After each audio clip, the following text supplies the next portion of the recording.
Hello, everyone. Thank you for joining me. It's been a while since we've done one of these webinars. I'm excited. I have a very big slate of topics to hit tonight. We're going to follow up with enough materials for you to get more information. We have links that we're going to be providing during the webinar. And you will get an email link to the recorded version if you want to watch it again in case you want to hear something again or get more information.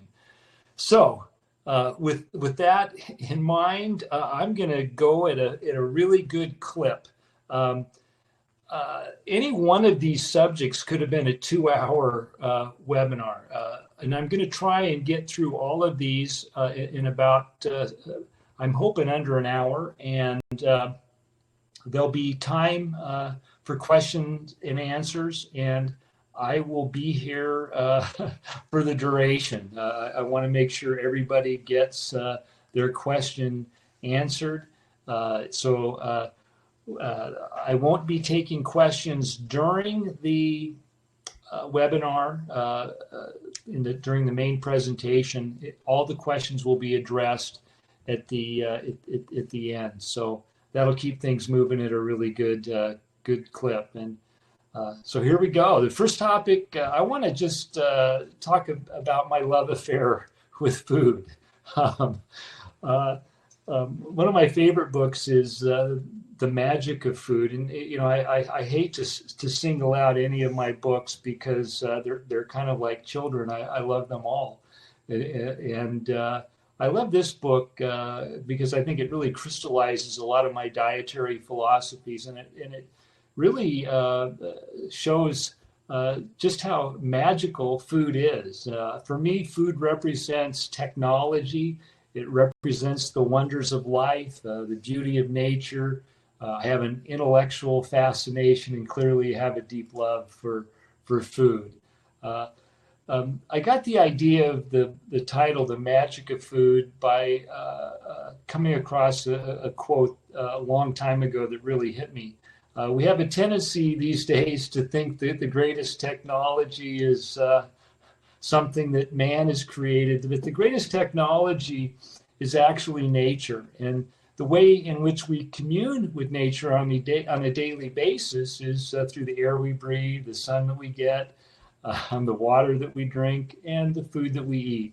And we now know that food can significantly impact our genetics. I'm going to touch briefly on that. Anyway, I came up with the idea of the title Magic of Food based upon this quote from the author of 2001: A Space Odyssey, Sir Arthur Clarke. And he said that any sufficiently advanced technology is indistinguishable from magic. And I just told you that nature is the most advanced technology. And I think one of the best examples of how food can influence our health is taking a look at the bee. The only difference between a queen bee and a worker bee in terms of their diet is what they're fed. And if we look at the queen bee, it's much larger. It lives for 2 years. The worker bee only lives for 3 to 6 weeks. The queen bee is the only one that can reproduce. It can sting people and survive. And it's really all due to what that queen bee is fed. The royal jelly influences certain genes, and those genes lead to that larva becoming a queen bee. And we're learning more and more that food and food components can interact with our own genes, and that plays a huge role in our level of health and how long we live. So I want to start off by talking about mushrooms. I came across some research and wrote an article that I posted on iHerb recently about the benefits of mushrooms. And the mushroom market is just exploding, and I'm thrilled. One of my all-time favorite college classes was mushroom identification, and this was a great class to take in Oregon because we had a lot of wild mushrooms, and part of the class was on Saturdays we'd go out with pillowcases and just forage and collect huge amounts of mushrooms. We would have a big celebration after we collected all those mushrooms by eating them all. Of course, we took some for our families and whatnot. But anyway, I'm thrilled to see the medical mushroom field just blossoming, and we're terming these medicinal mushrooms in this day and age functional mushrooms. And reishi, shiitake, cordyceps, lion's mane, chaga, and turkey tail, these are emerging as the most popular. Reishi and shiitake have been around a long time. Reishi is known as the mushroom of immortality in traditional Chinese medicine, and it exerts significant anti-aging benefits. It also boosts mood and reduces feelings of anxiety. It's been shown to help with sleep as well. Shiitake is really the classic example of an immune-enhancing mushroom. All the mushrooms have some common characteristics. All of them contain beta-glucans that can activate our immune system and help us protect against infection, and also can help regulate overactive immune function too. Cordyceps is kind of emerging as the best for promoting endurance and energy levels. Lion's mane is getting respected for its unique compounds that have significant effects on improving overall brain health, cognitive function, and memory. And turkey tail and chaga, they don't have as much research behind them, but we definitely know that they exert immune support and antioxidant effects. So these mushrooms are becoming more well known. And I think it's really interesting that reishi, for example, the mushroom of immortality, we now know that mushroom consumptions promote longevity. So this study that I came across showed that even small amounts of mushrooms in the diet reduced mortality rate. That means it helped people live longer. And if that intake was linked to a lower red meat consumption, it produced a 35% reduced rate of mortality. That's pretty darn good. And decreased mushroom consumption in the US may explain why we have a lower life expectancy rate compared to many other countries that are eating higher amounts of mushrooms, such as Japan, those following the Mediterranean diet, and elsewhere. The key compound in mushroom that's associated with longevity is called ergothioneine. We call it ergo for short. And I don't know how many of you have heard of this compound, but it's really a remarkable anti-aging compound. It's a sulfur-containing amino acid found in yeast and mushrooms. And several years ago, it was termed a longevity vitamin by Dr. Bruce Ames, who's one of the foremost scientists of our era. And Dr. Ames termed it a longevity vitamin based upon its actions. It can help cells, it can help animals, and presumably it's the key factor in mushrooms responsible for promoting longevity. It protects against oxidative damage like a typical antioxidant. It's very similar in functions as an antioxidant to glutathione. Both of those are sulfur-containing compounds. What's different about ergo compared to glutathione, glutathione contains 3 amino acids, so it's 3 times larger than ergo. Ergo's smaller, so it gets into cells much easier, and it's able to be utilized kind of as a first line antioxidant, and it helps preserve glutathione, which is much more expensive for the cell to both make and utilize. So ergo is a really important compound to get into our diet. Levels of ergo decrease with age, both due to a drop in intake, and we also have these transporter proteins that transport ergo into cells. And as we age, the genetic expression of these transporters decline.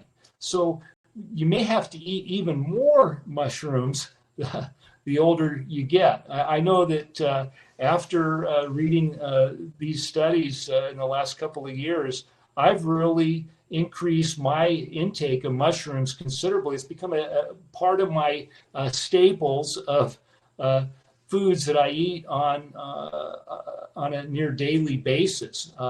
Low levels of ergo are linked not only to a lower life expectancy, but they've been linked to frailty. If you have low ergo levels, you're more likely to develop frailty as you age. You also are more likely to experience cognitive decline and other signs of aging. So this is a real anti-aging substance. A lot of things are touted, but they really don't provide the payoff. This provides the payoff. And mushrooms account for about 95% of the total dietary intake for ergo. So how do you increase your intake of ergo? Obviously, you want to eat mushrooms. And what I like is you can buy these sliced packets. I was going to have some props here tonight, but I forgot. I buy these sliced mushrooms, sliced shiitake. I've got the sliced gourmet blend that has shiitake and oyster and baby bella mushrooms. And you really want to focus on these higher levels. So if you get an 8-ounce little package of shiitake mushrooms and you saute them in olive oil, cooking does not inactivate ergo, so sauteing them is fine. It's a good diet food because it fills you up. It's low in calories, the amount of ergo that you get in these servings is quite significant. If you have an 8-ounce serving of shiitake, oyster, or maitake mushrooms, you're getting 30 milligrams, and that's for ergo. That's a lot. And if you do that, every other day or 3 times a week, that's a tremendous health benefit that you're going to be providing. You can also take ergo as a supplement. It's available as a supplement. Now, typically, when we look at populations that live longer, such as the Japanese and in certain areas of Italy, their ergo consumption is significant, and typically they are eating mushrooms on an almost daily basis. And maybe people don't like mushrooms, and that's where a supplement can really come into play. It's cost effective. If you look at the price of 5 milligrams of ergo coming from a supplement, and you compare that to eating it in your diet through mushrooms, it's a good value. Now, I do not take an ergothioneine supplement because I like mushrooms and I eat them. It's quick. You just all the work's done for you these days. You can slice them up if you want on your own, but I just buy them pre-sliced from the grocery store. You can get them organic. Really easy to include in your diet. So ergo supplementation has been confirmed to be safe, and it has been shown to boost ergo levels. So this is our first topic. The message is that you got to boost your ergo intake if you want to be healthy throughout your life and live longer. So that's the first thing. Another anti-aging substance is nicotinamide, this NAD+. This is the active form of vitamin D3, and we can get vitamin D3 from forms like niacin, which is nicotinic acid, or niacinamide, or these new forms like nicotinamide mononucleotide, NMN, or nicotinamide riboside. These supplements are addressing a key factor that happens as we age, and that is if there's a decline in NAD plus levels, and that decline has very serious consequences to our physiology, because this is a critical electron carrier, so we need it to help our cells produce energy and also to help regulate biological functions through passing that electron from one molecule to another. Every 20 years, NAD plus levels drop by 50%. And so there's a lot of focus in the anti-aging community on boosting NAD plus levels through supplementation with NMN and NR and these other forms of niacin or vitamin D3. And I think that's important, but in the little release we put out to kind of interest people in this, I think it's a stopgap measure, because what I mean by that, there's another very important consideration here, and that is it's like, in my opinion, NMN is like a pail, and you've got a boat that has a lot of holes in it. And yes, the pail can help, but eventually it's going to fail to keep that boat from sinking unless you fix those holes. And so we're going to talk about how to fix that drain that's removing the NAD plus from our cells. First of all, here's all the consequences of low NAD. I'm not going to read all of these. A lot of them are kind of technical. I will tell you that it does reduce the function of mitochondria. That's our energy producing cell compartments in cells. And we're not producing enough energy, our cells don't function properly. So we must have good levels of NAD. We want to avoid any dysfunction of mitochondria. It also is required for the production of sirtuins. These are anti-aging and metabolic enhancing compounds. Resveratrol is promoted as a sirtuin activator, and some of the benefits of resveratrol are also related to its influence on NAD. So a lot of other negative effects of low NAD levels relate to it promoting inflammation, it kind of paving the way for abnormal cell function, maybe even cancer. It compromises our ability to keep stress under control and helps, it compromises our ability to deal with stress and also with inflammation. And so we want to avoid that. These are the clinical indications for boosting NAD. Basically, these are things that happen as we get older, right? Cognitive decline, hearing loss, motor dysfunction. It's an anti-aging strategy to boost NAD. And fortunately, most of the anti-aging practices have either a direct or an indirect effect on boosting NAD. So yeah, as we age, we experience all of these things. Sarcopenia is a loss of muscle mass. It's kind of a harbinger to osteoporosis, and it's gaining more and more attention. We need to have good muscle mass as we age. These are all clinical indications for boosting NAD. Where can we get NAD? Well, I circled in red two different forms. Nicotinic acid is niacin, and we can get that through supplementation or diet, and it can eventually get to NAD. And same with nicotinamide or niacinamide, it can also get to NAD. Nicotinamide mononucleotide or NMN, it's one step closer. It's really the preferred form of an NAD precursor.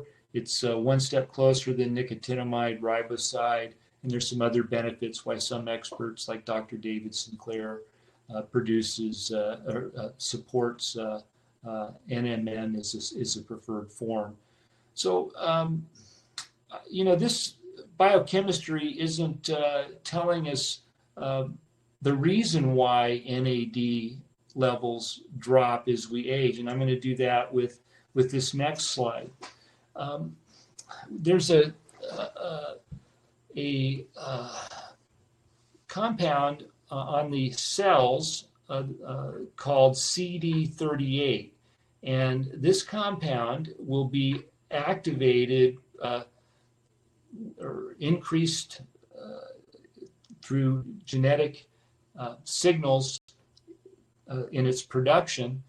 And so what happens when CD38 levels increase on that cell membrane is that it blocks NAD from being produced. And if we can see that as CD38 levels increase, NAD levels decrease. So I think this is as big of a target as the NAD. We've got a sinking boat. NAD is a pail. We need to get rid of that water, but let's get rid of the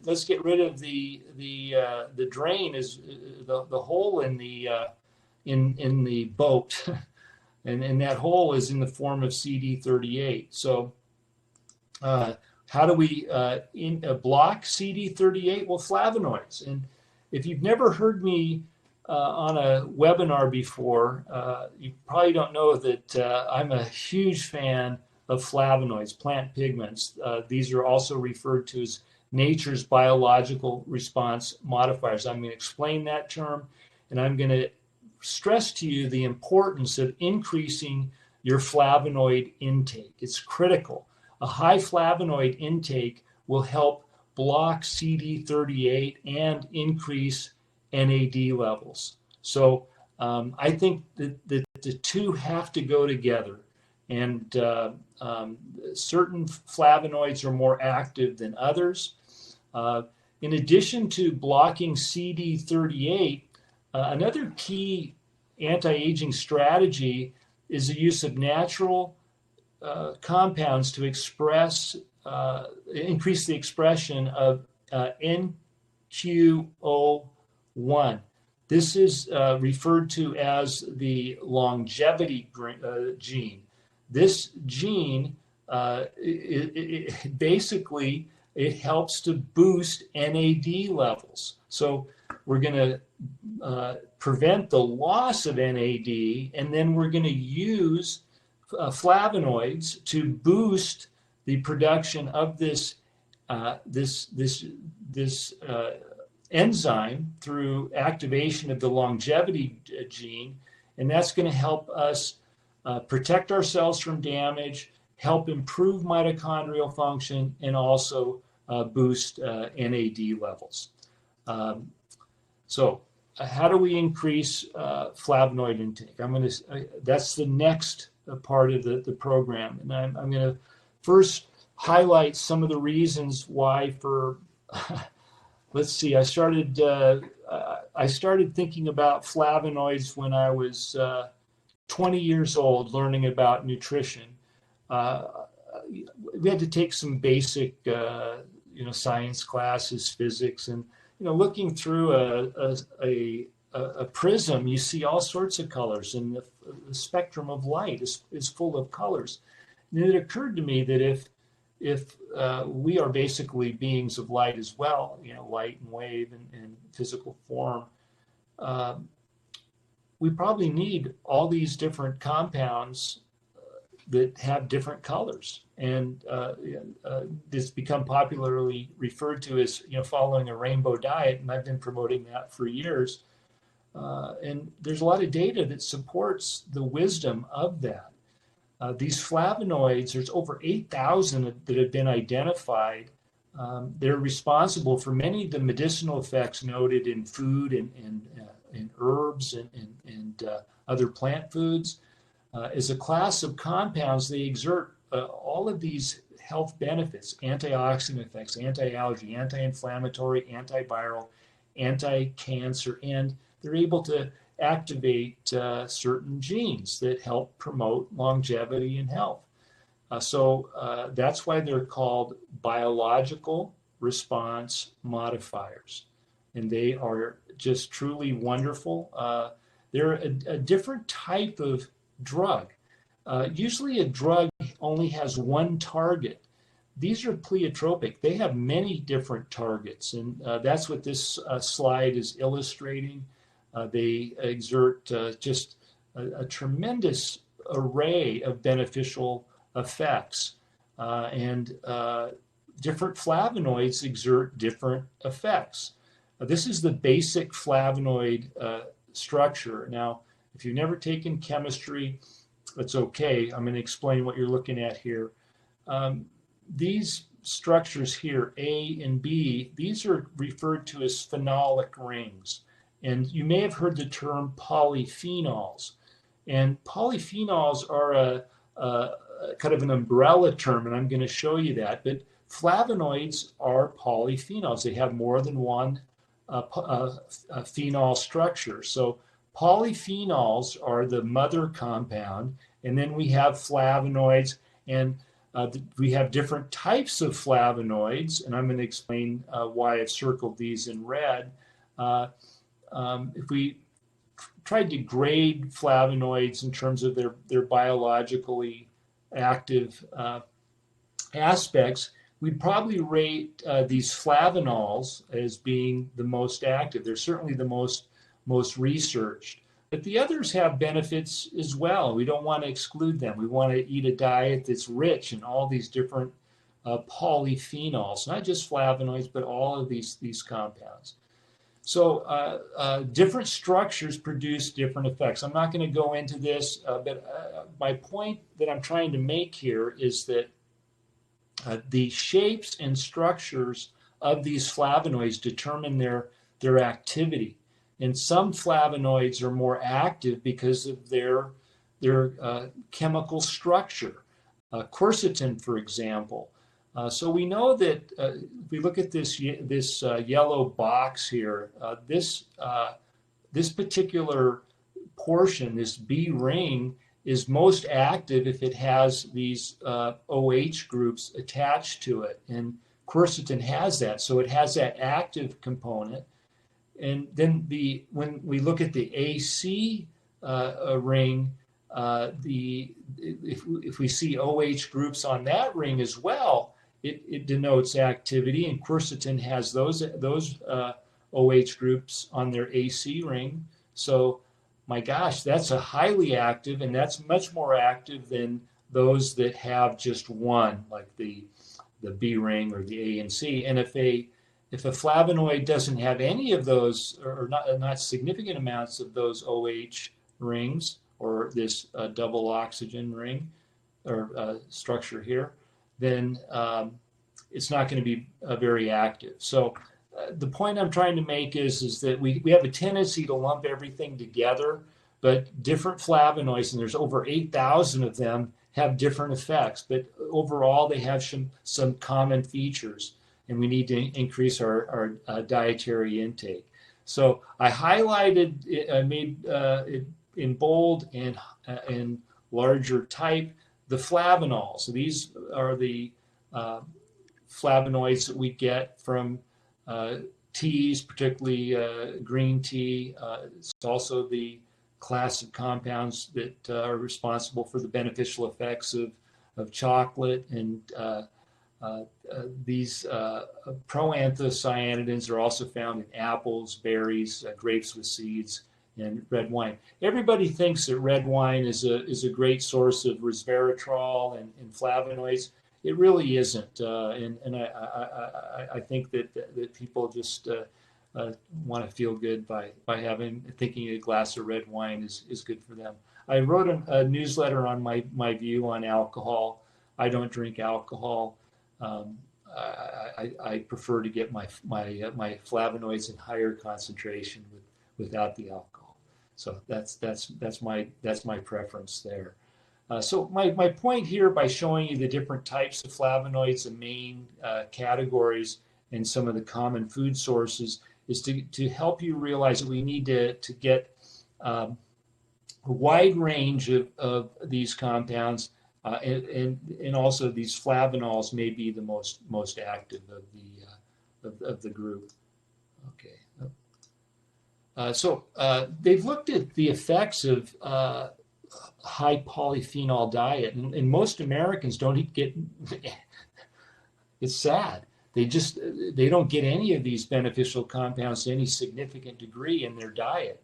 And what they found was that in this particular study, that a low polyphenol diet may lead to greater depression, and also we know that there's cardiovascular consequences. In this study, compared to the low polyphenol diet, a high polyphenol diet showed a significant reduction in depressive symptoms, improvements in general mental health, and they also showed improvements in physical health in hypertensive subjects. Lots of data on the benefits of a high polyphenol, high flavonoid-rich diet.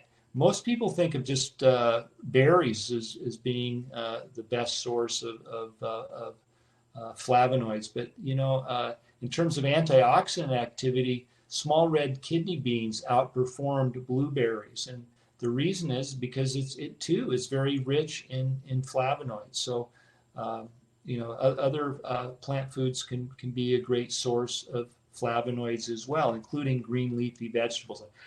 So I'm just going to touch on some other research with berries, and a lot of data showing the immediate effects of ingesting flavonoids from berries. And this study showed that just taking, these are young folks, 20 to 30 years of age, when they drank a smoothie containing equal amounts of blackberry, strawberry, raspberry, and blueberry, their mood improved significantly, and this improved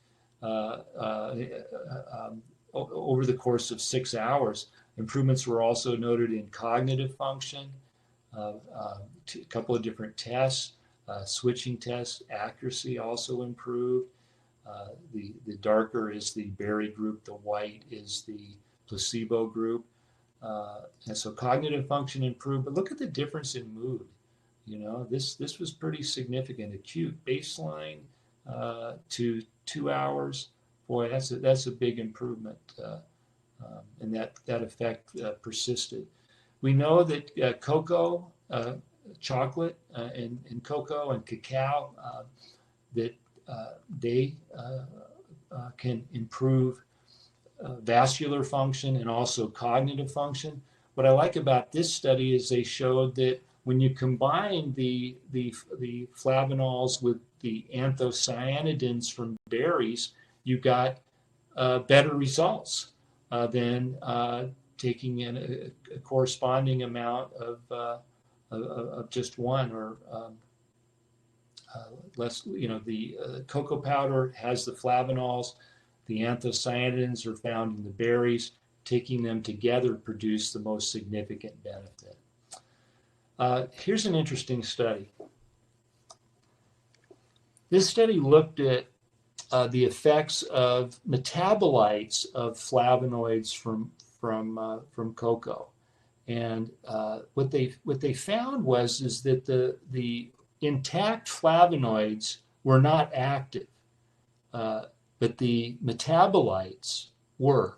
And so what we're learning is that the flavonoids are influenced by how they're broken down, and that is determined by the composition of the microbiome.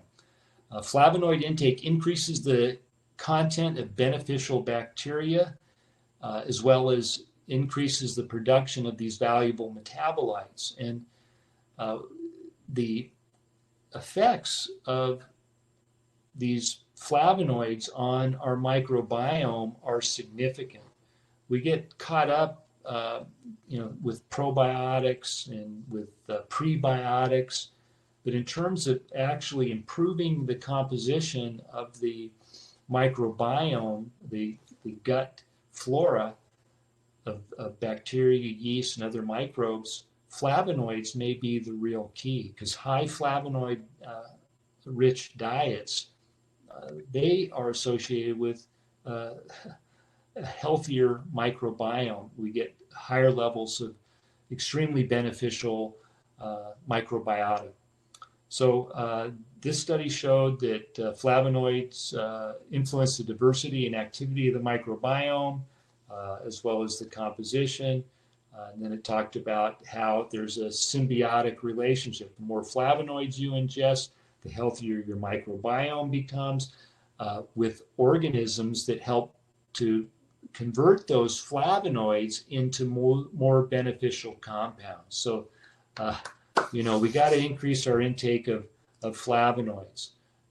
So microbiome composition determines the benefits from polyphenols. So it's a chicken or the egg situation. Did the beneficial composition of the microbiome exist before flavonoid consumption, and that led to better metabolism? Or was it the flavonoid intake changing the composition of the microbiome, leading to better metabolites being formed from the flavonoids that are more active and more beneficial? Looking at all the research on flavonoids, and I went through this in my book, The Magic of Food, because I wanted to detail how I came up with this effective dose of flavonoid intake. The ED95 is the dose required for a desired effect in 95% of people taking the therapeutic agent. So in looking at all of the clinical studies with flavonoid-rich extracts like green tea, grapeseed extract, bilberry, pomegranate, cocoa, it looked like the average dosage of 300 milligrams per day showed a therapeutic effect. So, my interpretation of all this data is that you would need to ingest at least 500 milligrams of flavonoids daily to produce a noticeable impact on your health. And this would show up, I think, by what we see with higher flavonoid intake are longer lives, reduced risk of all the major diseases associated with aging, heart disease, cancer, Alzheimer's disease. So that goal is really easy to obtain. My goal, I'm much higher than that. I'm in the close to 2 gram goal, so 4 times that amount. And I've detailed in this slide where I get my flavonoids from. Berries, raw cacao powder, tea. I have either matcha or green tea or herbal tea every day. I use matcha powder in my smoothies. Nuts have some flavonoids, and I have generally about a cup of nuts a day. So I've underestimated it there. But I have general diet not included in the above. Green leafy vegetables are very high in flavonoids. So I estimate that I get 150 milligrams there. So I'm getting that 500 milligram from diet, but I also supplement. I take a product from Natural Factors called Vein Sense, and it has this special flavonoid called diosmin. It has great science for improving vein function. I also take resveratrol, cocoa flavanols, green tea phytosome, grapeseed extract, and quercetin lipomycel matrix. I'm going to share a little bit of information on this last one because it's fairly new to the marketplace. We are providing you a list of these supplements that I take in case you're interested. It's something I've been doing for quite some time. some of these are fairly new, but I've been focused on a high flavonoid intake since I was 17 years old, or excuse me, since I was 20 years old. And I'm 65 now, so that's a long time to be doing something. Of course, it's not the only thing I've been doing, but it's been a key focus. I think a flavonoid-rich diet is very beneficial. And, in addition to eating the foods high in flavonoids, I'm also taking a lot of flavonoid-rich extracts and dietary supplements. This quercetin lipomicelle, this is a nanoemulsion composed of medium chain triglycerides that surround and basically hold that quercetin in a little cell of fat, and that makes it easier to absorb, and it's at least 10 times better absorbed. And so 500 milligrams of the quercetin lipomicelle matrix would be equal to about 5,000 milligrams of regular quercetin powder. Now, one question that I often get is, well, what about all these flavonoids? They're really pharmacologically active. What about interactions? What about side effects? Well, what we know about, I'm going to use a kind of a crude illustration. I'll use my AAA card. This is a flavonoid. And then this tail represents a sugar molecule. This tail is a pen. When we ingest a flavonoid, it most often has a tail attached to it of sugar. Some flavonoids, like quercetin, if you get them as a dietary supplement, they are a free form. And so when we ingest that form, I'll use I think this is called a loonie in Canada. When we ingest a flavonoid, it's almost immediately bound to sulfur or a compound called glucuronic acid. This form of a flavonoid that's circulating in our body is almost as soon as we ingest it, it's bound.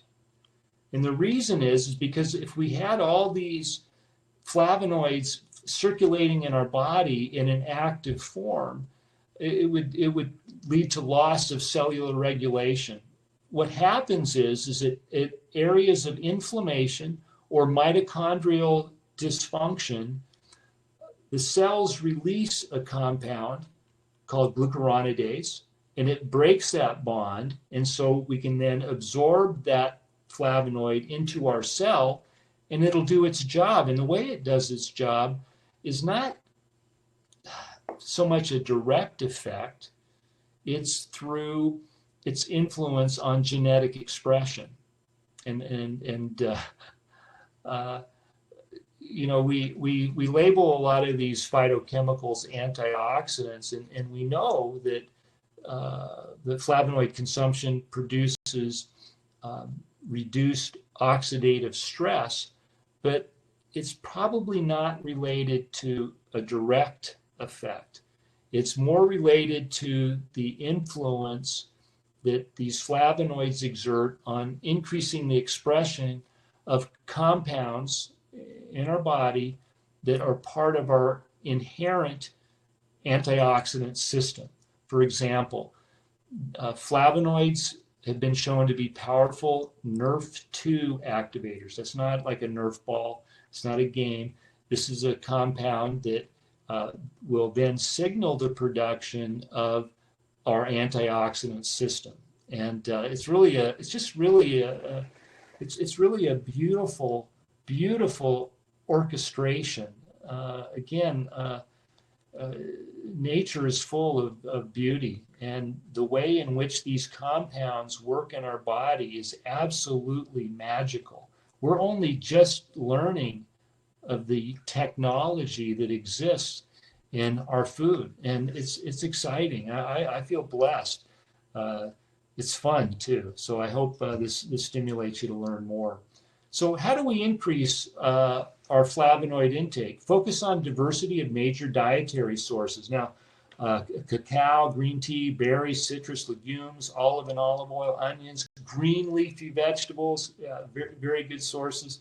Focus on clinically evaluated forms of flavonoids and flavonoid-rich extracts, and then personalized recommendations based upon your new need or any health condition that you're dealing with. I also think it's really important to just focus on a good, healthy diet, and the Mediterranean diet has a lot of great research on it. I modify it. See, this is this diet pyramid. Look what I do to it. Here's what I do to it. I cross off the bread, pasta, rice, couscous, all these starches, and I cross off the sweets. Years ago, when we were burning lots of calories because we were physically active all day long, we may have needed those calories, but now those calories they're making us obese, and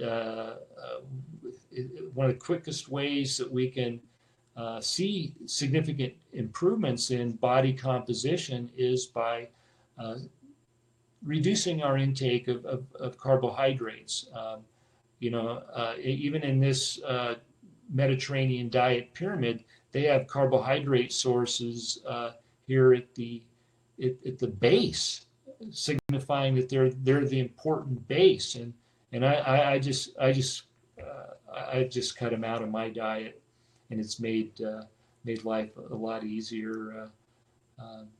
My body fat percentage is better than it was 40 years ago. I'm maintaining my muscle mass, and I think a big part of that is eating a low glycemic diet. I don't eliminate all carbohydrates.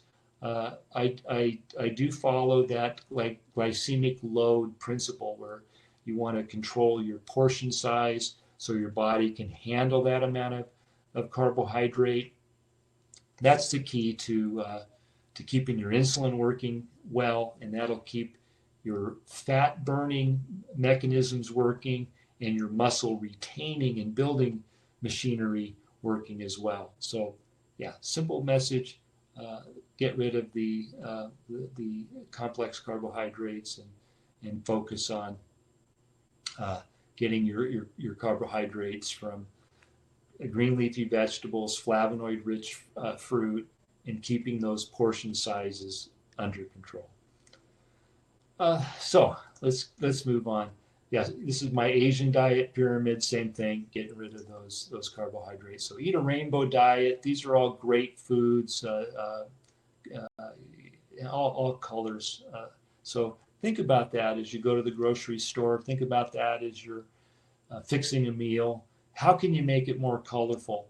And don't forget the spices. All the spices are fantastic. Think of them as concentrated plants. Think of them as concentrated vegetables and fruit. Think of them as concentrated in their health benefits and beneficial compounds, because that's what they are. So cinnamon, turmeric, all your mints, ginger, garlic, onions. These are great foods to use liberally in your diet. I also think it's a good idea to take advantage of superfoods. Now, there's a few that I really rely on, and I created a list, and basically it's cacao powder. And if you don't know the difference between cacao and cocoa, cacao is the unprocessed powdered bean. This is much healthier, much higher, significantly higher in all those beneficial compounds found in dark chocolate and cocoa. So I use this for making my hot cocoa, and I have a gruel that I make usually at least once a day. It's just I heat up some coconut milk or almond milk, and I mix in 2 tablespoons of cacao powder and a tablespoon of allulose with a little bit of stevia.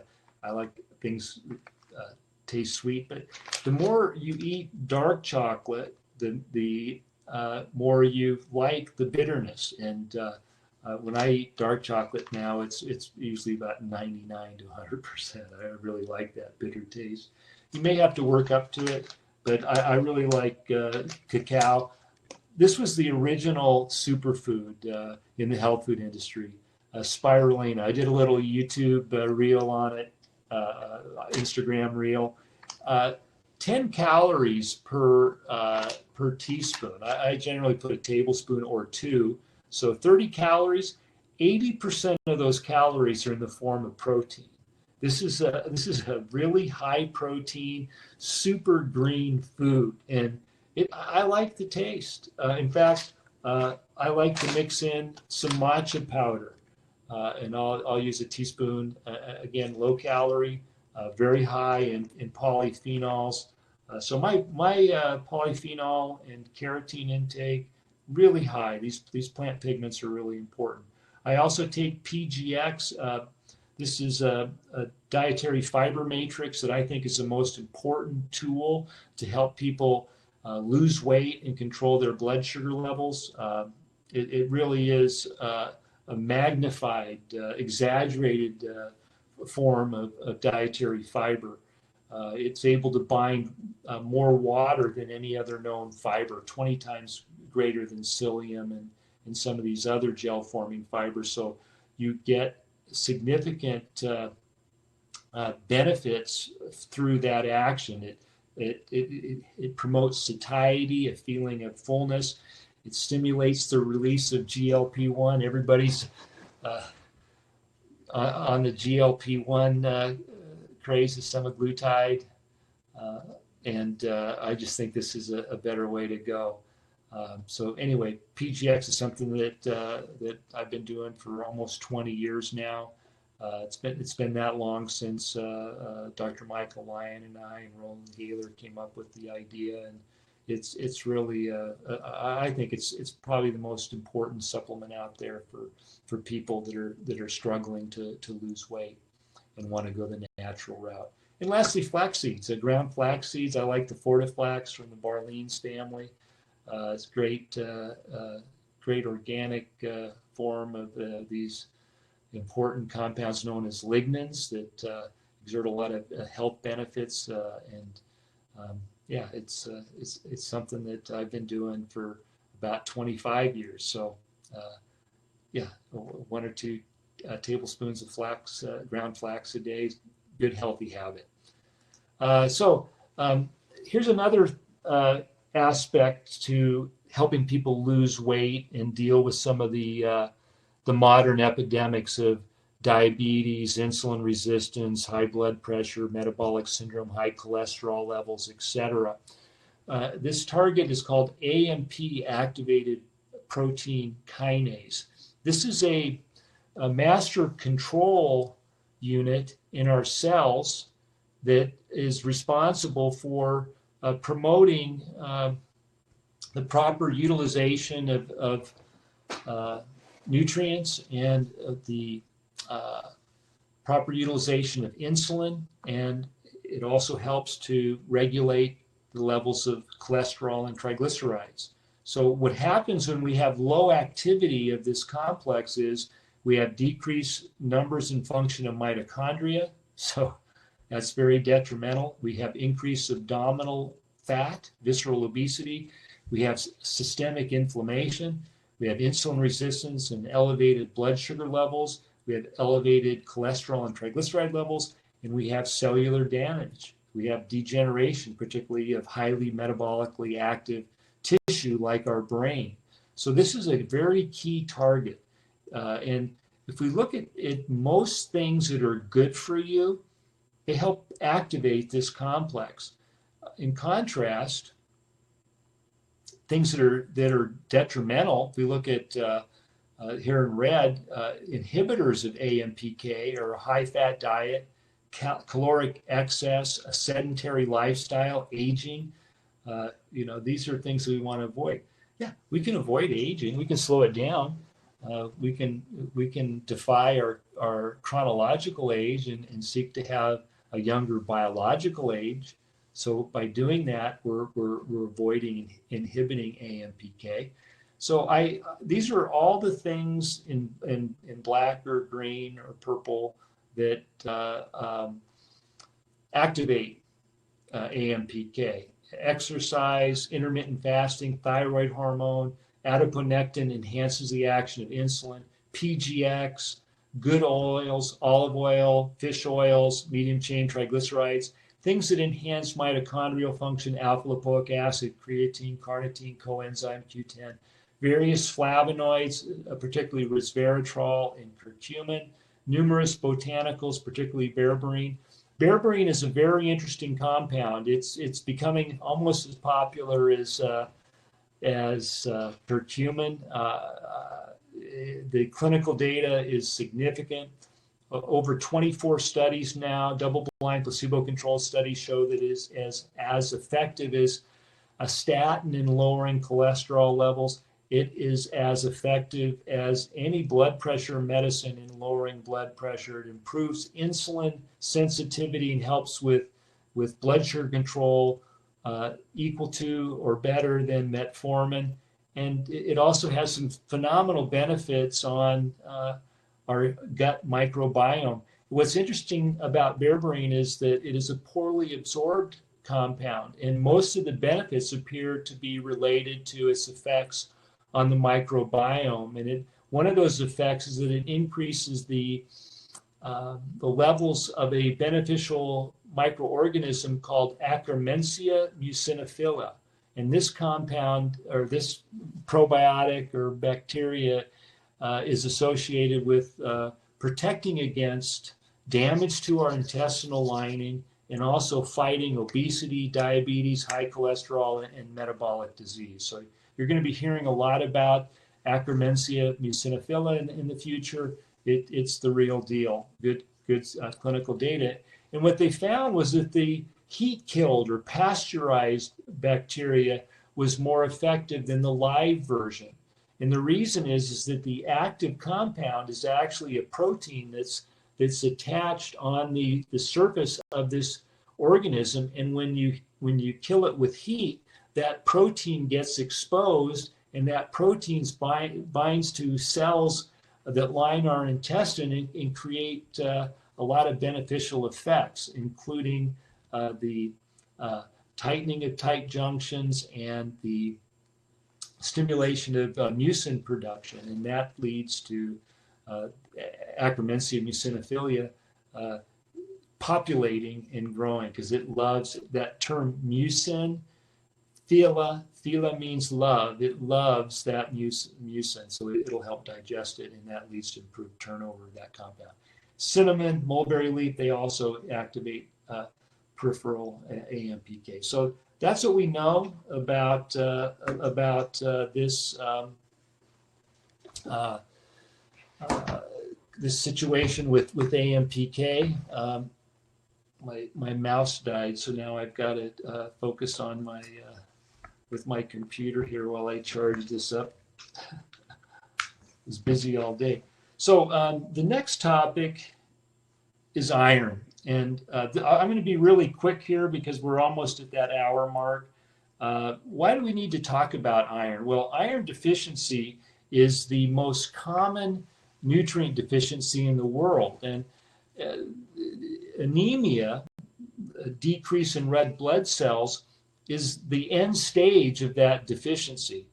And we need to help people that are in between severe deficiency and adequate levels. That gray area is large. And so I'm going to focus a little bit on the consequences of non-anemic iron deficiency. So that means that red blood cell counts are fine, but a person may be fatigued. They may have lost ability to focus correctly. They may have brittle fingernails and may have hair loss, all related to not having enough iron. Iron is critical to the health of our body.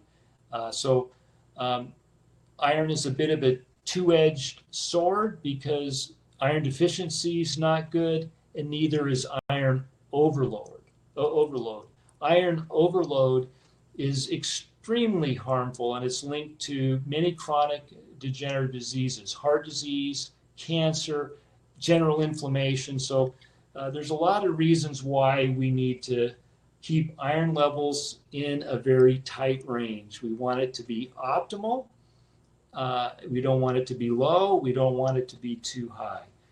So in terms of who are the greatest at risk for iron deficiency, teenage girls that are starting to menstruate, children, pregnant women, the elderly, and vegetarians. Iron deficiency occurs in about 35 to 60% of young, healthy women. During pregnancy, that number can be even higher. We know that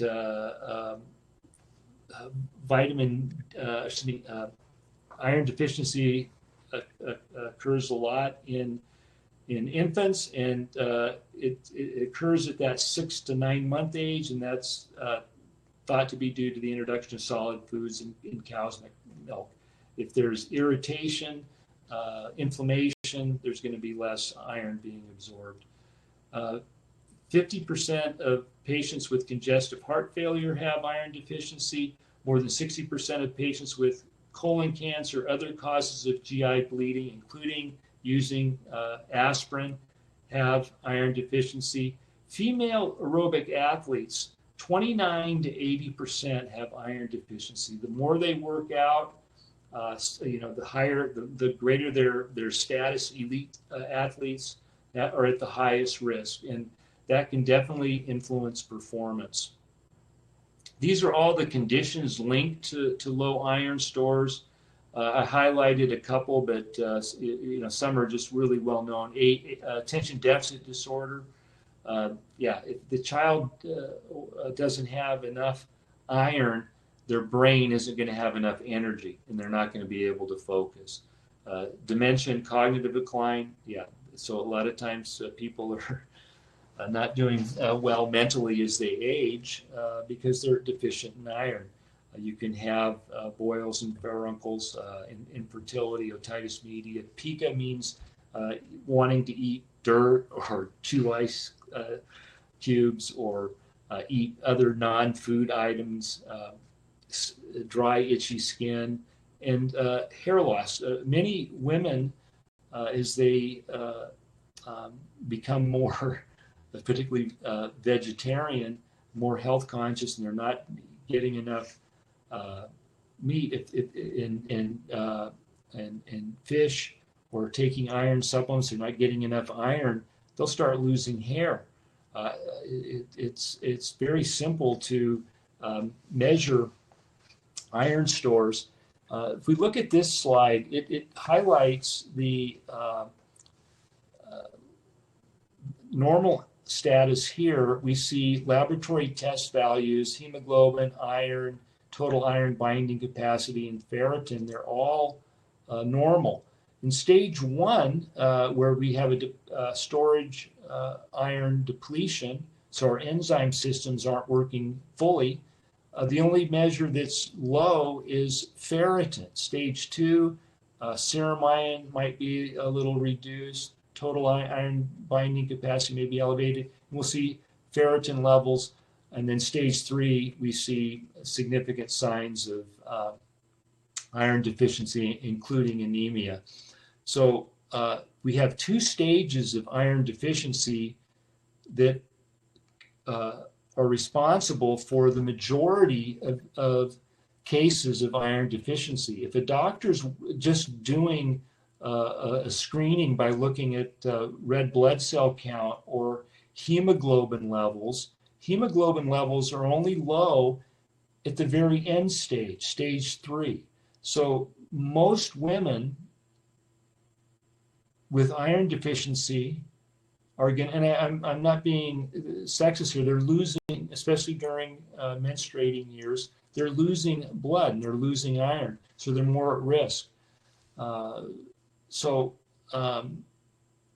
Most of these women have normal hemoglobin, but they don't have enough iron, and that's going to be very detrimental to their mood and their energy levels. So we have to measure. This should be a mandatory test for menstruating women. Measure their serum ferritin, because if their iron levels are low, they're not going to feel good. They're not going to be their full self mentally or emotionally, and it shouldn't be that way. We need to get doctors educated on the importance of doing this simple blood test. Now, what I constitute as being normal is much higher than your typical lab report. I like to see it above 60. If a woman has a serum ferritin level below 60, she is iron deficient, and she is not going to feel good. It's that simple. So iron deficiency is bad. So too is iron overload. So with iron overload, we have an increased risk for infection, systemic inflammation, cardiovascular disease, and cancer. It's detrimental to the liver and all internal organs of the brain as well.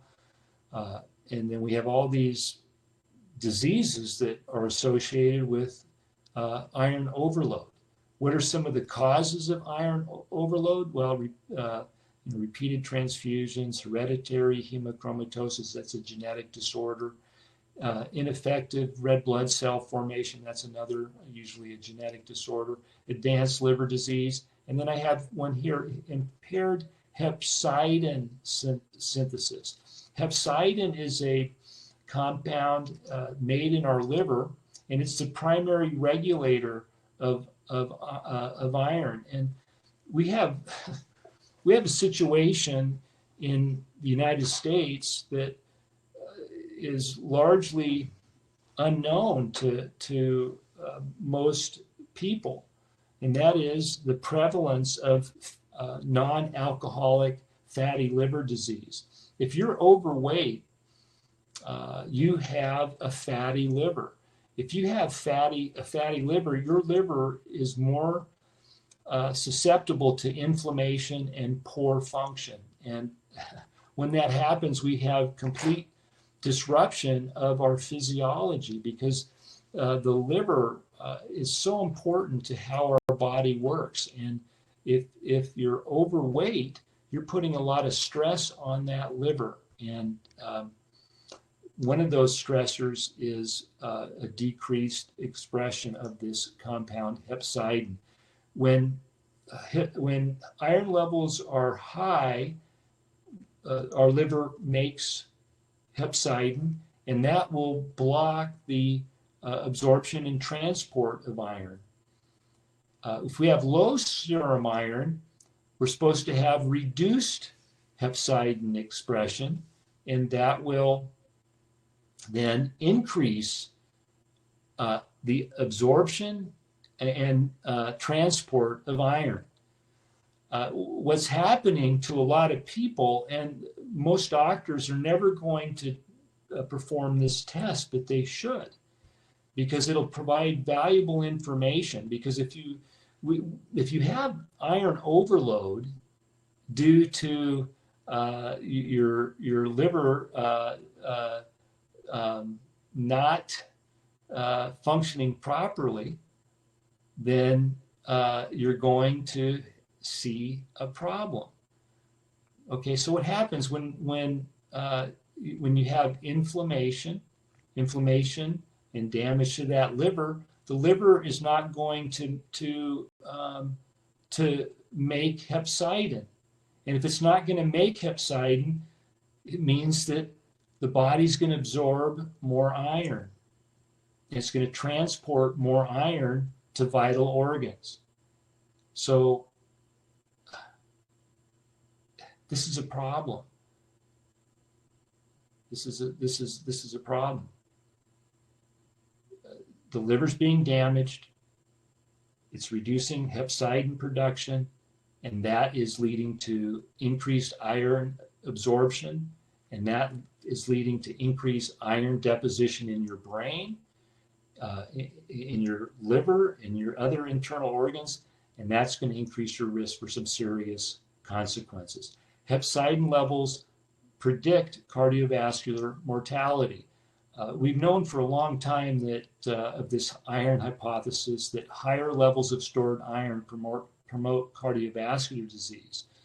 And so we now know that hepcidin is the key regulator of iron metabolism, plays a role in this physiology, in this pathophysiology.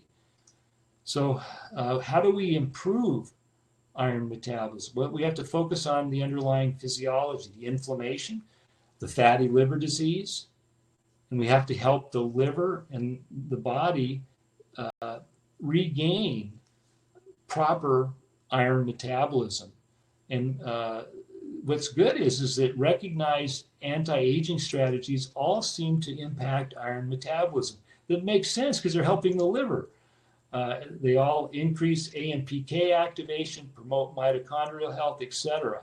Now, we can use natural intracellular iron chelators and protectors such as PQQ, alpha lipoic acid, polyphenols, glutathione, ergo, lactoferrin, isothiocyanates. Those are the compounds in broccoli and other cruciferous vegetables, all very helpful in improving iron metabolism.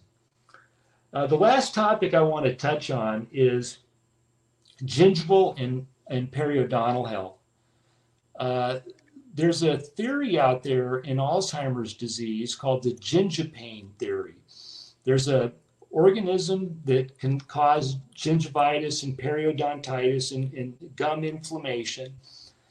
And this bacteria, Porphyromonas gingivalis, secretes a protein called gingipane.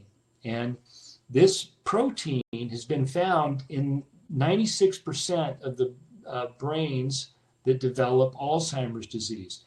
It produces inflammation, and that's one of the things that's happening in Alzheimer's disease. So there's a theory that poor dental hygiene, gingivitis, and the overgrowth of this bacteria can lead to Alzheimer's disease. And I think it makes a lot of sense.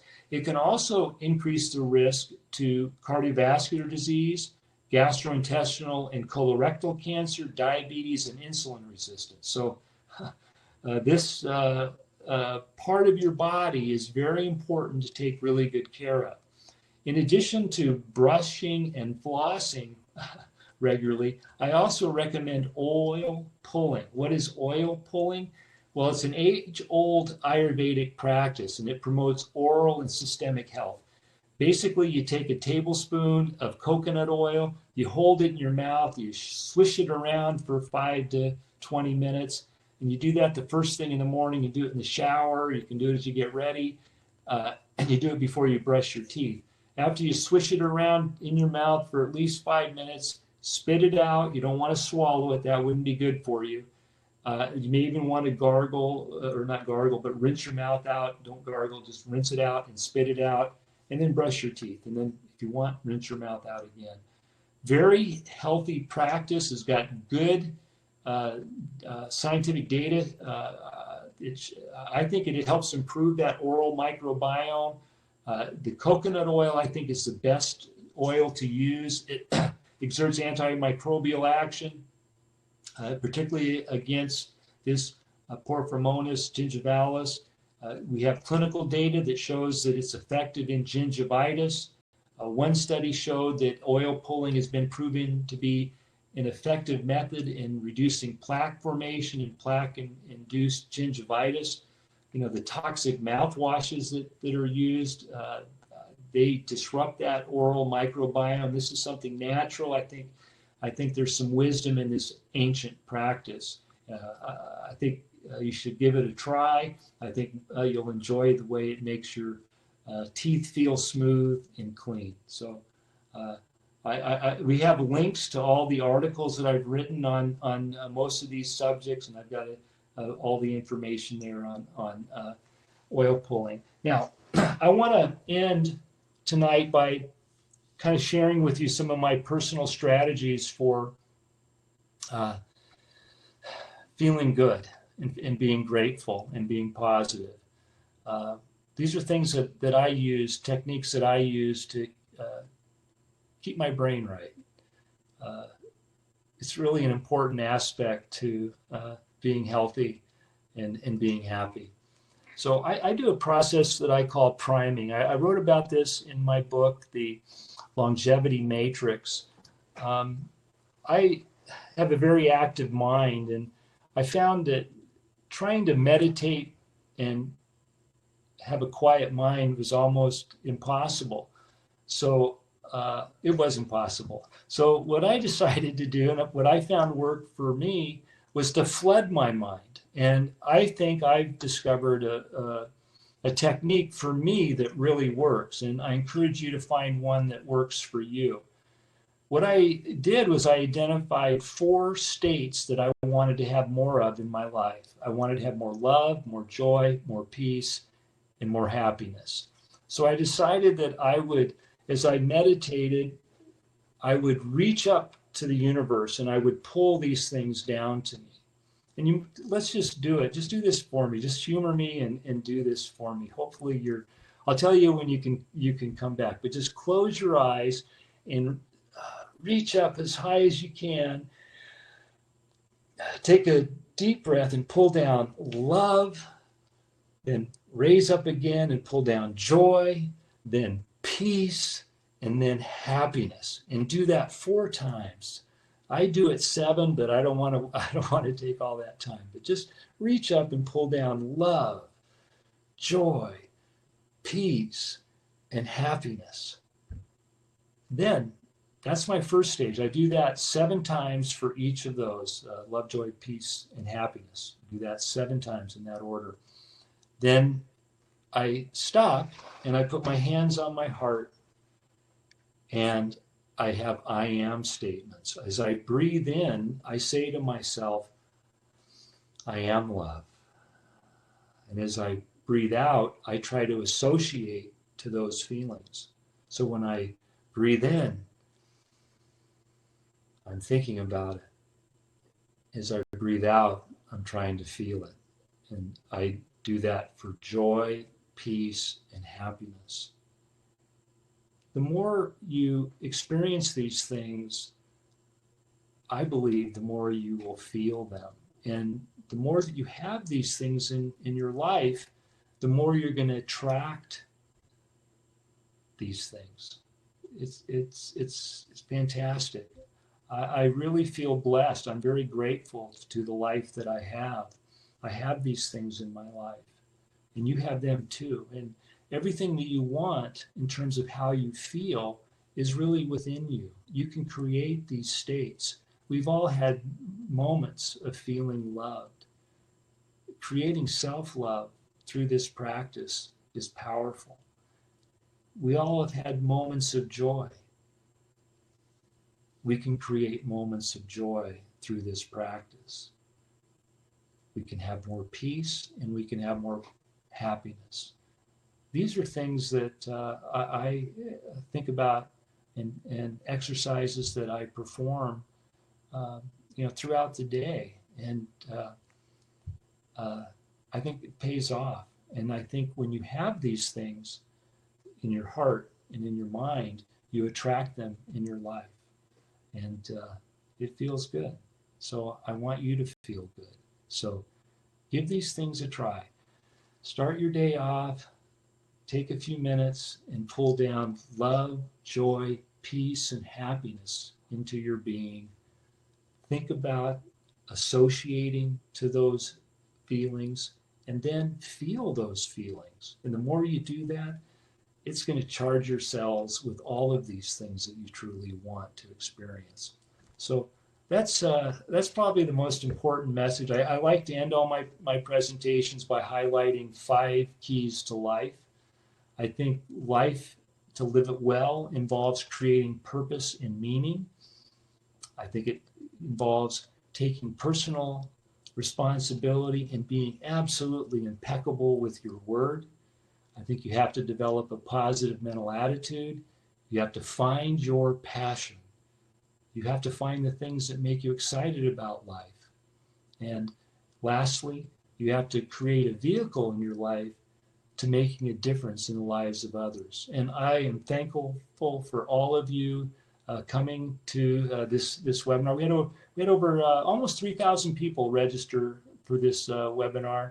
The next webinar I'm going to focus on a little topic and expand upon it. This one I took a lot of big topics and tried to scrunch it down. But it's been a while since I had shared, and I really wanted to share this information. I think this information that I shared tonight might help a lot of people. And feel free. You're going to get a link to the recorded version. Feel free to pass that on. What I'd like to do now is just kind of open the floor up to questions. I'm going to scroll down to the beginning of the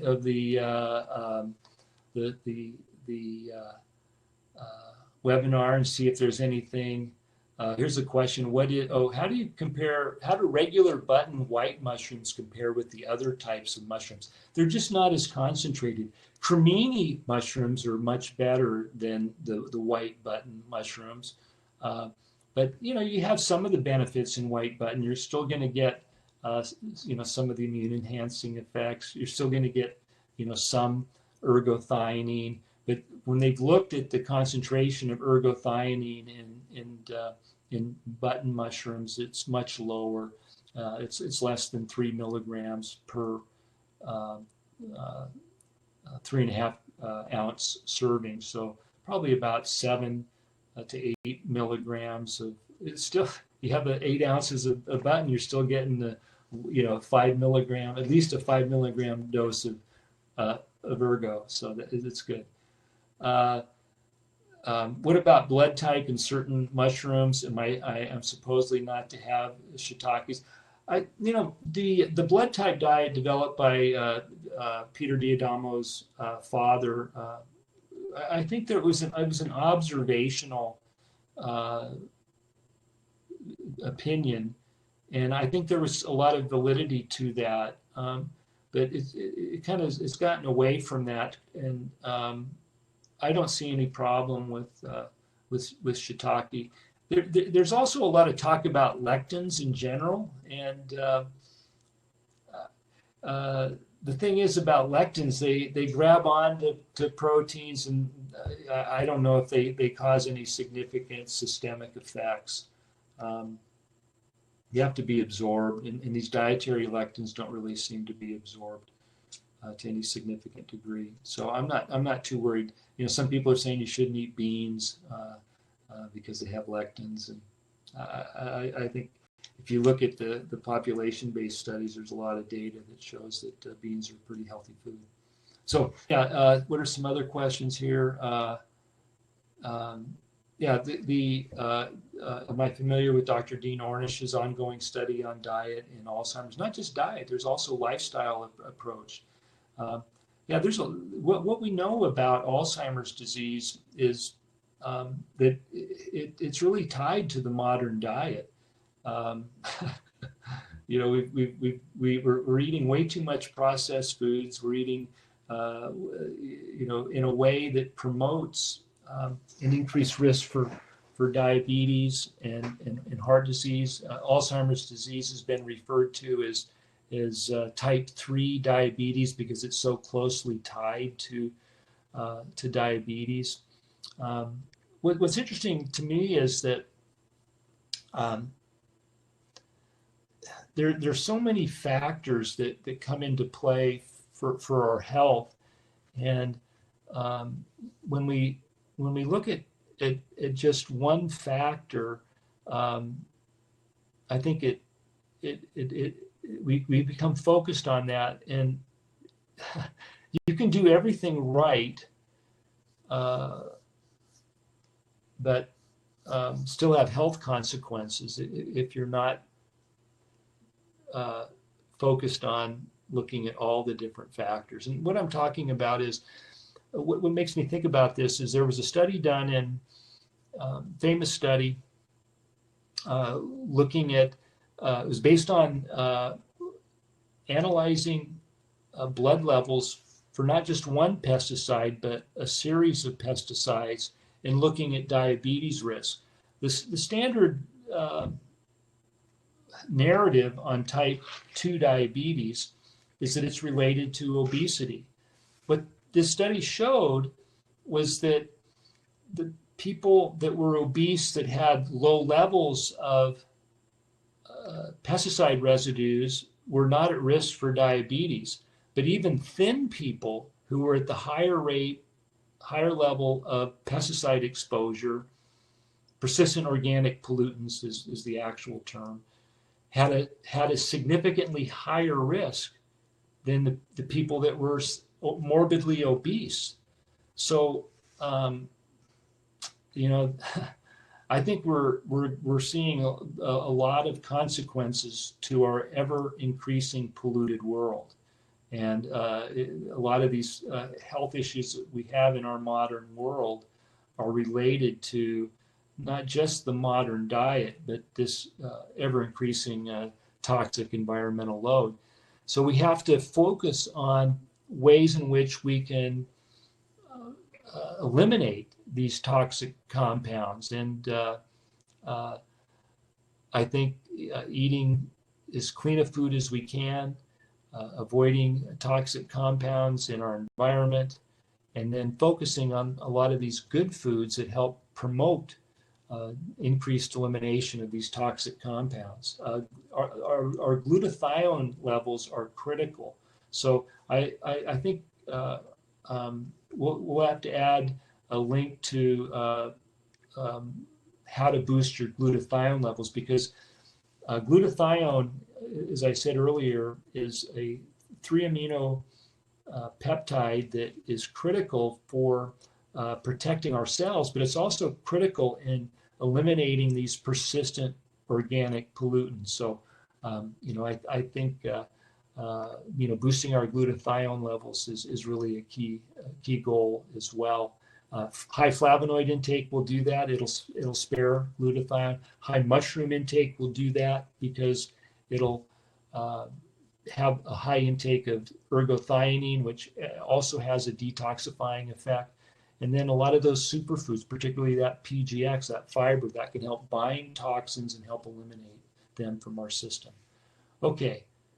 The question is, what is anti-neoplastic? Anti-neoplastic means anti-cancer. It exerts anti-effects on neoplasms, which is another term for cancer. Yeah, so Cynthia's asking about books. All the things I've talked about tonight, I've written articles, and we'll provide links to all those articles so that you can read up on them. I don't think mushrooms need to be in an extract. We have good data with mushroom consumption.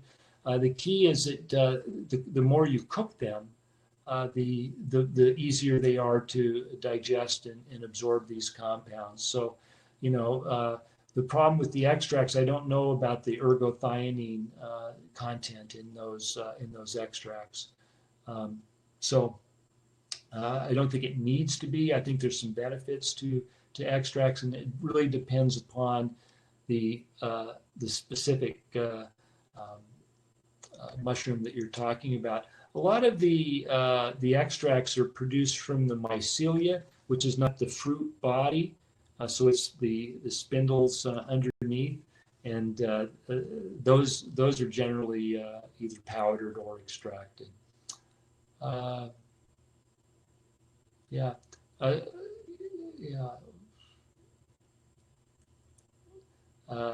Let's see. Rockin' and Rev Rhonda asks, what did he say was critical for people who are struggling to lose weight? I think PGX. PGX is a advanced dietary fiber matrix. It is able to promote satiety. It improves insulin sensitivity. It helps lower the glycemic index of any food that it's consumed with, and it has good clinical data showing it to lower weight more effectively than those people that were in the control group. So it's a very useful dietary supplement for weight loss. Oh wow, someone's asking about valley fever. Um, Sandy, I'm gonna make a note. I'm gonna send you some recommendations, and if you're local here in Arizona, I will find a referral for you, because that can be a very serious condition. Oh, great. All right.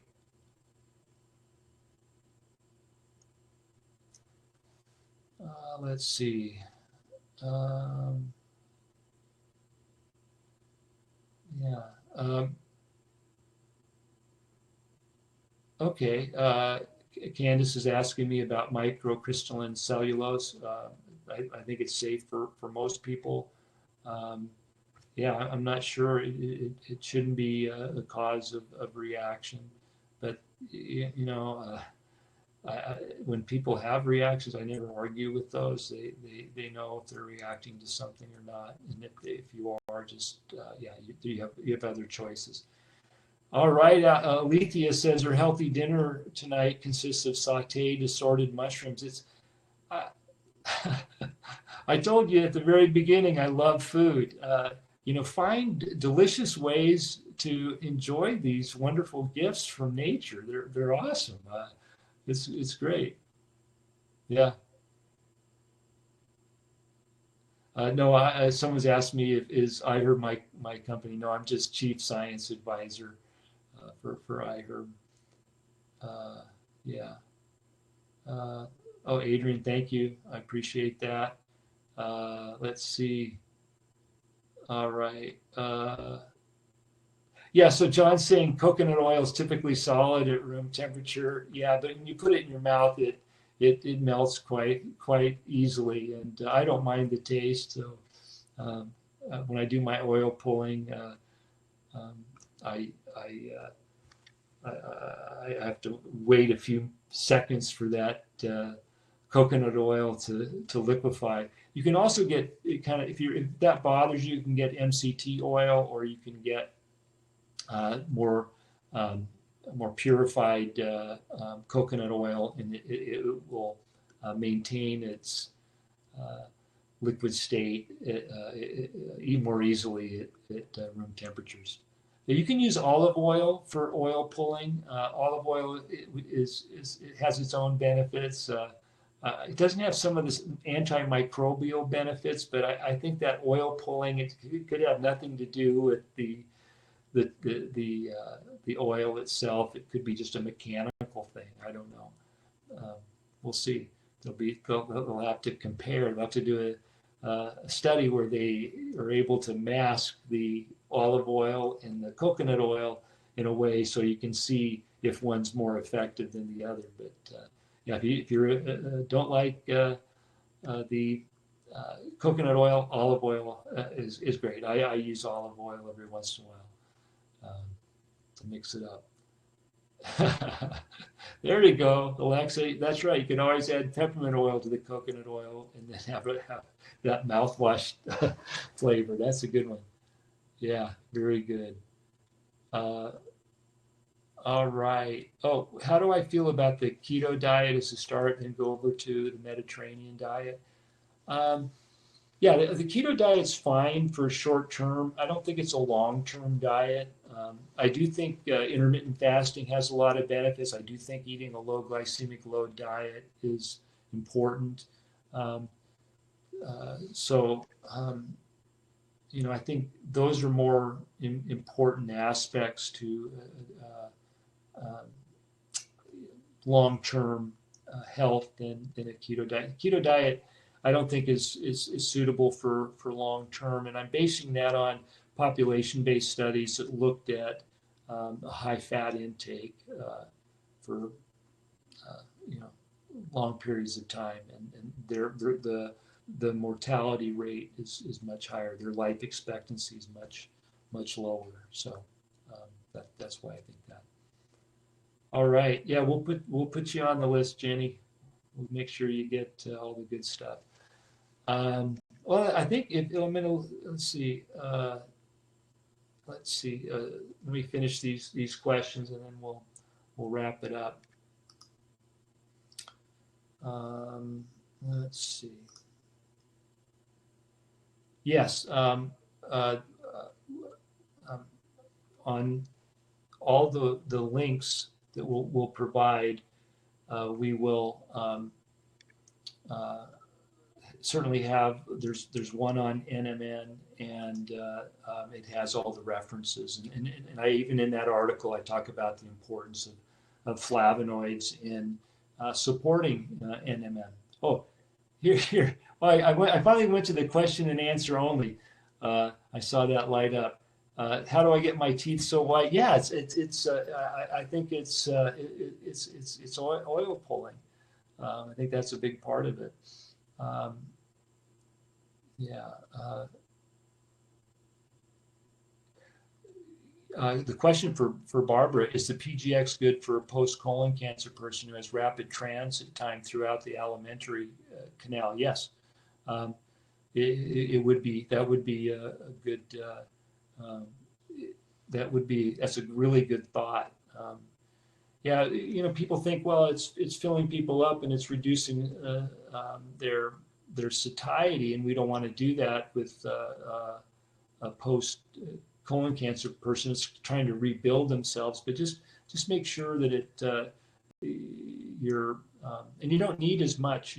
I reckon 2.5 grams would be fine. So that's half a scoop of the granules. I like the granules the best.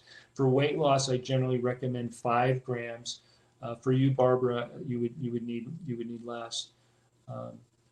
Yeah, I think that's a really good recommendation. It's very healing on that intestinal tract. I'd also include this, spirulina. When you're green inside, you're clean inside, and that'll feel good to your intestinal cells. Okay, good. I was able to pick through a lot of the questions. Here's a good one. What form of physical exercise do you do? I've always worked on resistance training. I think that as we age, we're losing muscle mass, so we have to work really hard if we want to maintain that muscle mass. And there's a lot of good reasons to maintain that muscle mass. This is our fat burning furnace, so it's going to be easier to enjoy food and eat more of it if you have more muscle mass. We also know that there are a lot of health benefits to maintaining your muscle mass as you age. So yeah, so resistance training doesn't have to be heavy weights. I do a light workout on Mondays with TRX, which is basically you're using your body weight to either pull or push. Then I do heavier workouts with, and I'm doing more functional exercises, like push-ups, pull-ups, machines. I don't do much free weights anymore, and I don't do much cardio. Yeah, I started doing a lot of cardio years ago, decades ago actually, because I noticed that a lot of people that were coming to the gym and just doing cardio, their bodies never changed. I think to really keep yourself lean or achieve the body composition that you want, which most people want to have less fat and more muscle, you're going to have to do more resistance training. I think I do my version of HIIT, high intensity training. I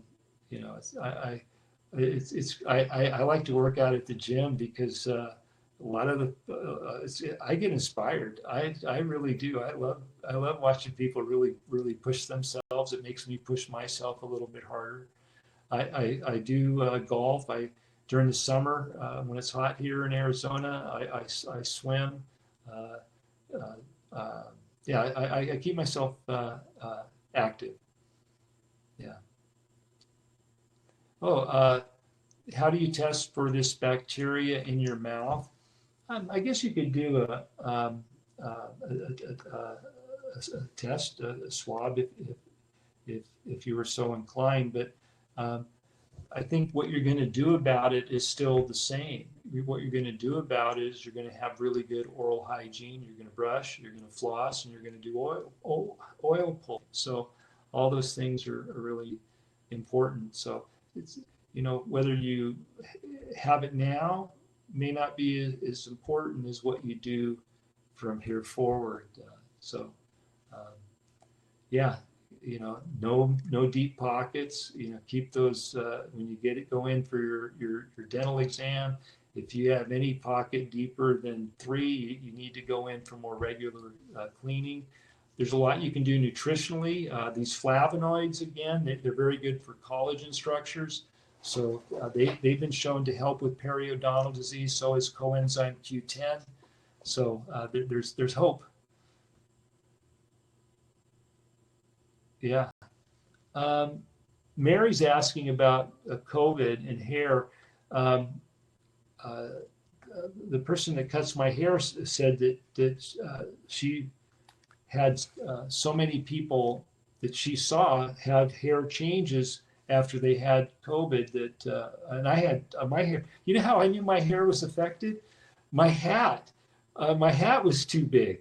And it took about a year for my hair to recover. You'd never notice it, but someone who cut my hair noticed it, and I noticed it because of my hat was too big.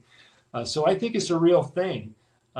So I don't know how long ago it was, but just your hair is mainly uh, composed of protein and minerals. So make sure you're getting enough protein in your diet. Uh, if you, I generally like um, about a gram of protein for every 2 pounds of body weight for people that aren't very physically active. If you are physically active, you're trying to build muscle, maybe a little bit higher than that.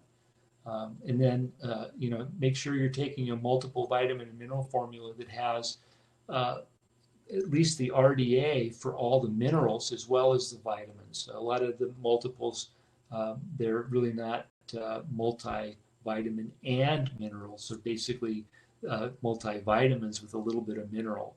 But if you have a good one, then that has the RDA of all the minerals, high protein, sufficient protein, I should say, in the minerals, and your hair should be able to recover. For all women that are experiencing hair loss, it's very important to do that serum ferritin test. So Tammy's asking me what ferritin level should a postmenopausal woman be at to avoid hair loss? 60. 60. That's my experience. Deborah's asking me if I thought stinging nettle might help hair grow. I mean, I don't know if that's orally or rubbing it, but I don't know. Um, it does make. She says it makes her hair grow, so she must be taking it. Yeah, I don't know.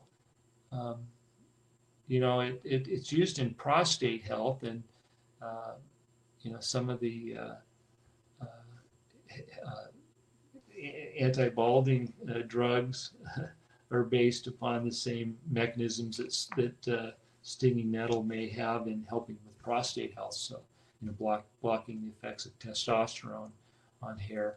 So that could be. What brand of picks do you recommend? Oh, PGX maybe she was asking. There's PGX is I actually helped develop PGX when I was at um, uh, working with Natural Factors. So Natural Factors is the only company that produces PGX. Yes, Mary's asking if your iron level is a bit above the high normal, should you scale back?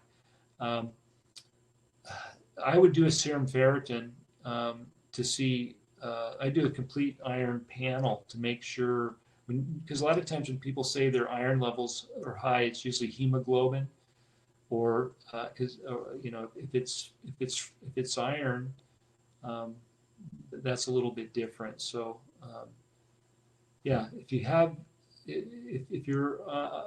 elevated iron, it's not a good thing. So you would need to take it as a supplement. There's a lot of multiples that don't have iron. Just don't take iron. That would be good, and that would be great. Yeah, from Mary. Yeah, I don't. I you can go to my website. I have a list of all the supplements that I take. I take basically about 3,000 milligrams of EPA and DHA daily. So, in addition to getting some ALA, the shorter chain omega-3 fatty acid with the ground flax, I'm getting a lot of the long chain omega-3 fats. Let's see. Um, Oh yeah, erythritol I'd stay away from. Very very disturbing studies coming out showing that it has some negative effects on cardiovascular health. It increases platelet aggregation. Not a good sweetener to use, and certainly one not to abuse. I like allulose. That's my sweetener of choice these days. I like to uh, kind of sweeten it up myself with some stevia by mixing the two. I don't have the aftertaste. So I'm coming out with a sweetener that'll be allulose and monk fruit extract. It's fantastic. Uh, we hope to get that out before the end of the year. Um, and by the way, I want to give another plug for my salt, my ideal sea salt. A study just came out that showed that lowering sodium intake was as effective as high blood pressure medicines in people with high blood pressure. This is a low sodium, high potassium salt that tastes great. It's the best tasting potassium salt by far. That's why they came out with it. It's fantastic, and over 1,000 five-star reviews on iHerb. So um, this is one of the few products that I developed specifically for me because I was tired of tasting really bad salt substitutes. This is a great tasting salt substitute, and I don't think there's any healthy high sodium salt out there. It's still high sodium, and that's not good for most people. Yeah, what about the heavy metals found in cacao and chocolate? It's not recently. It's been known for quite some time. Um, One of the things that I appreciate with iHerb is they have this eye-tested program. If you're not familiar with it, when you go to like if you look at this product on the iHerb site, again, go to that superfoods list, click on this particular product, and you will be able to see the chemical analysis for this specific product, showing that it's not that heavy metals are not a concern. It's below uh, the the high level. So yeah, it is a problem. Like I said, we live in an ever increasing polluted world, and iHerb's doing its job to try and push things in a different direction.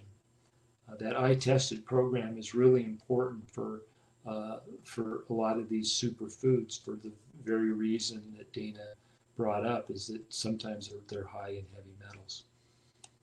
Um, yeah, my feeling about athletic greens, a lot of times what you'll see in these products that are sold on Instagram or online is that the value just isn't there. You're paying a lot for their promotional efforts, and that's a problem.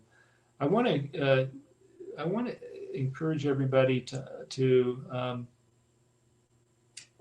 continue to follow me. I want to thank you all again. I also want to thank my son Zachary, who has been responding and monitoring you. Zach runs my online business and does a phenomenal job. He also runs my Dr. Murray Superfoods business. And I also need to thank Alexa. Alexa is my social media director. And you probably, if you follow me on Instagram, you've probably seen that my posts got significantly better in 2023, and that's thanks to Alexa. She's just done a wonderful job. She's a worker bee. She's just is so talented and does such great work. She's made me look really good. She's the one that's responsible for all those Instagram posts. So I may make the reels, the videos, but she's doing all the artwork and organizing all those posts. So thank you, Alexa. So that's it. I'm gonna call it a night, and it's been a great night for me, and I hope a great night for you. And don't forget, uh, reach up into the universe and grab those things you want. These are things that you can create in yourself. All that you really want to feel starts from within you. And the more you feel it within you, the more that you can give. And the more that you can give, the more that you receive. And that circle is one that we've got to spread. So God bless you. Thank you.